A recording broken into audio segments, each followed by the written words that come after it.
Welcome to this guided meditation. Unfolding Consciousness, exploring the living universe and intelligent powers in nature and humans, stands unparalleled in its comprehensive exploration of the ultimate eternal questions of human existence. Of who we are, why we are here, where did we come from, and what is our ultimate destiny. It is said that unfolding consciousness is undoubtedly the most important and most profound written work on consciousness in recent decades and perhaps of all time. In this meditation, you will fall deeply into a gentle, transformative journey of self-discovery as we explore timeless wisdom from sages through the ages. Allowing sacred time to pause, contemplate, and absorb some of the inspiration for Unfolding Consciousness by Dr. Bilimoria. Take a moment and find a quiet, private space.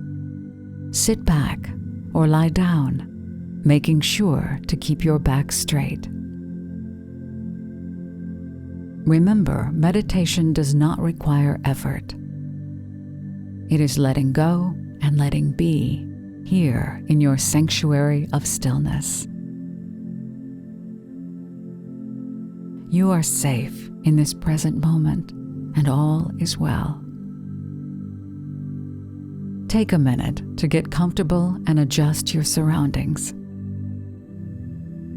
Continue to relax and take a couple of deep breaths in through your nose and out through your mouth.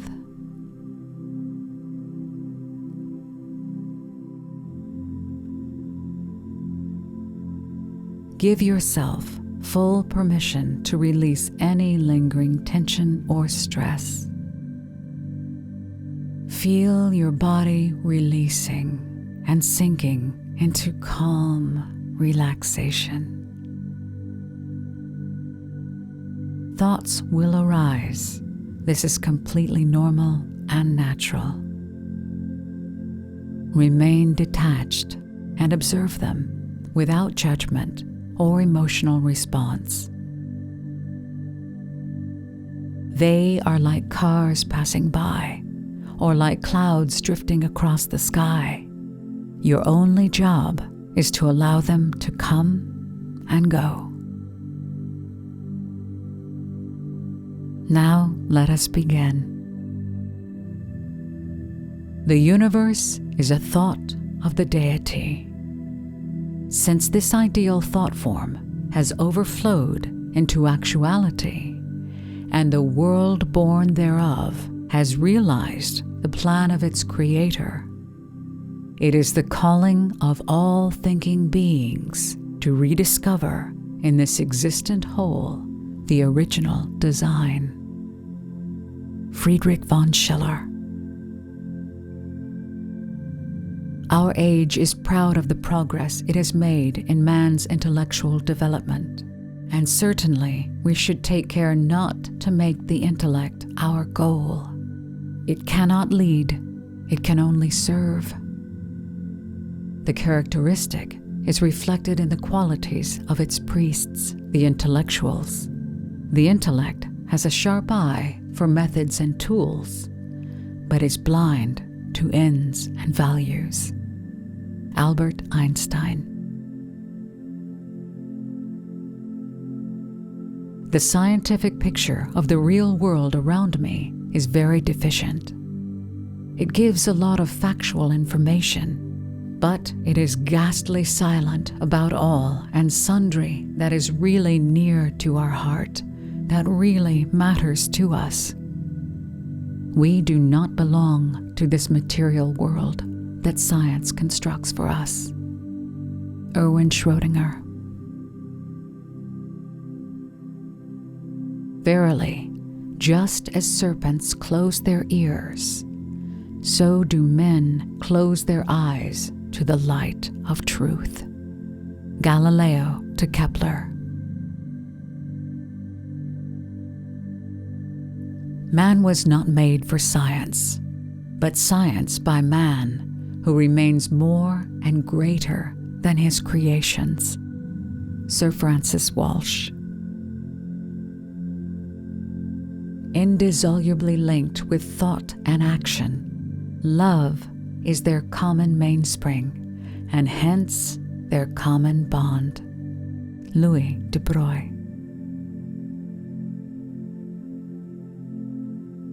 The commonest failing is the sectarian spirit, in which people diminish themselves by rejecting others. Gottfried Wilhelm von Leibniz. Science, especially through psychology, shines its brilliant light on the afterlife, and instead of illuminating it, causes it to shrink and die, revealing its core, anxiety. Peter Atkins. Consciousness does not vanish when the functions of the brain and the body cease. Irvin Laszlo. How wretchedly inadequate is the theoretical physicist as he stands before nature. Albert Einstein.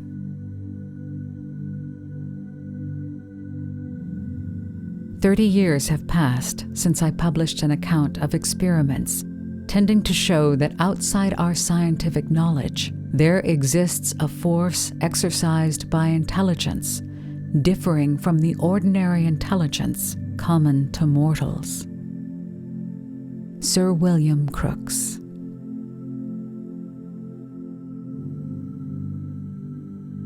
Current mainstream science, however, makes unscientific assumptions, even while assuming that they make no assumptions.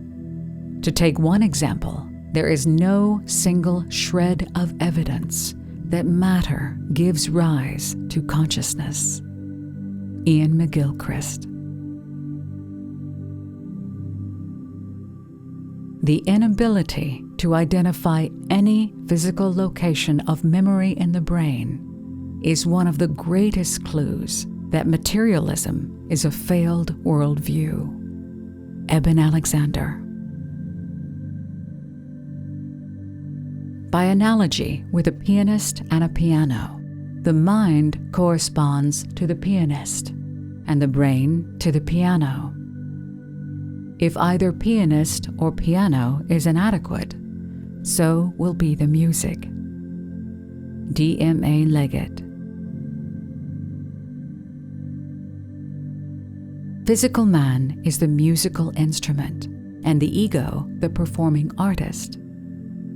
The potentiality of perfect melody of sound is in the former, the instrument. And no skill of the latter can awaken a faultless harmony out of a broken or badly made instrument. Physical man may be a priceless Stradivarius, or a cheap and cracked fiddle, or again a mediocrity between the two in the hands of the Paganini who ensouls him. Blavatsky. Man is essentially a permanent and immortal principle. Only his bodies pass through the cycle of birth and death. The immortal is the reality. The mortal is the unreality. During each period of earth life, reality thus dwells in unreality. To be liberated from it temporarily by death and permanently by illumination. Manly P. Hall.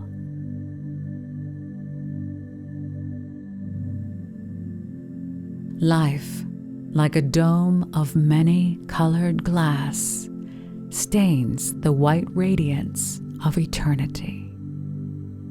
Percy Bysshe Shelley. The visible world is part of a more spiritual universe, and union with that higher universe is our true end. William James.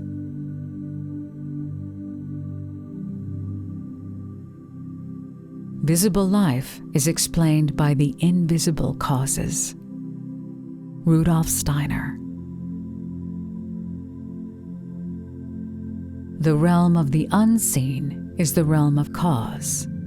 The realm of the seen is the realm of effect. Ralph Waldo Trine. The universe is worked and guided from within outwards, and man, the microcosm and miniature copy of the macrocosm, is the living witness to this universal law and to the mode of its action. H.P. Blavatsky. The whole course of evolution bears witness to the principle of dying for the sake of life. Rumi. To strive for the unattainable, towards truth, beauty, and goodness, irrespective of how our weaknesses put restrictions on our endeavors, and try to approach our Maker. Franz Liszt. There is no loftier mission than to approach the Godhead more nearly than other mortals, and by means of that contact, to spread the rays of the Godhead through the human race. Beethoven. In seeking out truth, a man is faced with many stones too heavy for him to overturn. But he should never leave untouched any stone that lies within his capacity to overturn. Eddie Bilimoria. The soul of man is immortal, and its future is the future of a thing whose growth and splendor has no limit. Mabel Collins, Light on the Path. Science can discover many things, but will never be able to fill the emptiness in the life of an individual, can never give him the knowledge of self, which is essential to peace and happiness. In knowledge of self alone lies happiness. Manly P. Hall. Truth is the offspring of silence and unbroken meditation. Sir Isaac Newton. The truth needed for immediate and provisional use may be learned from books and teachers, but the truth of the ultimate revelation can be learned only from and within oneself by meditation. Paul Brunton. Now, in this state of deep relaxation, spend as much time as you wish to meditate upon this wisdom. The whole point of meditation is to go beyond thought, beyond words, beyond the mind, to hear the truth from the voice of the silence. Stay here in this sacred space as long as you wish, and revisit this meditation as often as you like. Thank you for being here with me, and all my love.